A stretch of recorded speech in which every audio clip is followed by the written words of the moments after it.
Sprouted मूगचं आपण salad बघणार आहोत. त्यासाठी इथे मी स्प्राउटेड मूग त्याला उकळून घेतलेले आहे, काकडी कापून घेतलेली आहे, कॉर्न बॉईल करून घेतलेले आहेत, कच्ची कैरी घेतली इथे मी, तिचे छोटे तुकडे करून घेतले, टोमॅटो, उकडलेला बटाटा घेतलेला आहे, 3 मिरच्या बारीक कापून घेतल्या, ऑलिव्ह ऑइल, ड्रेसिंगसाठी मी ऑलिव्ह ऑइल घेतले, दही, चाट मसाला, ब्लॅक पेपर, मीठ आणि लिंबाचा रस. तर आता आपण सर्वप्रथम घेणार आहोत बॉइल्ड मूग,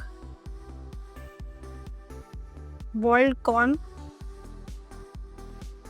टोमॅटो, उकडलेला बटाटा, बारीक चिरलेली काकडी, हिरव्या मिरच्या, कैरी, हे सर्व आता आपण व्यवस्थित मिक्स करून घेऊया आणि ह्याला आपण आता बाजूला ठेवूया आणि ह्याचं ड्रेसिंग बनवायला घेऊया.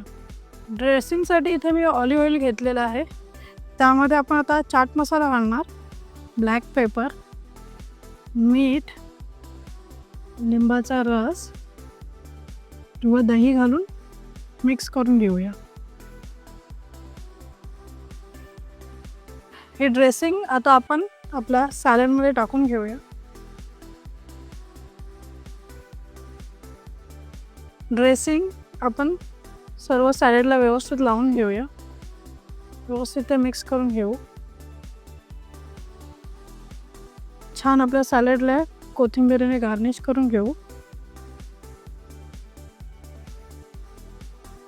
आपला मस्त कलरफुल असं सॅलड खाण्यासाठी तयार झालेलं आहे.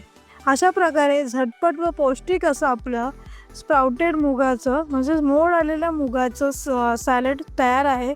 तर तुम्ही नक्की रेसिपी घरी ट्राय करून बघा. आमची रेसिपी तुम्हाला कशी वाटली नक्की कमेंटमध्ये सांगा. आमच्या मॅलो किचन चॅनलला शेअर करा, सबस्क्राईब करा. धन्यवाद. अन्न हे पूर्ण ब्रह्म.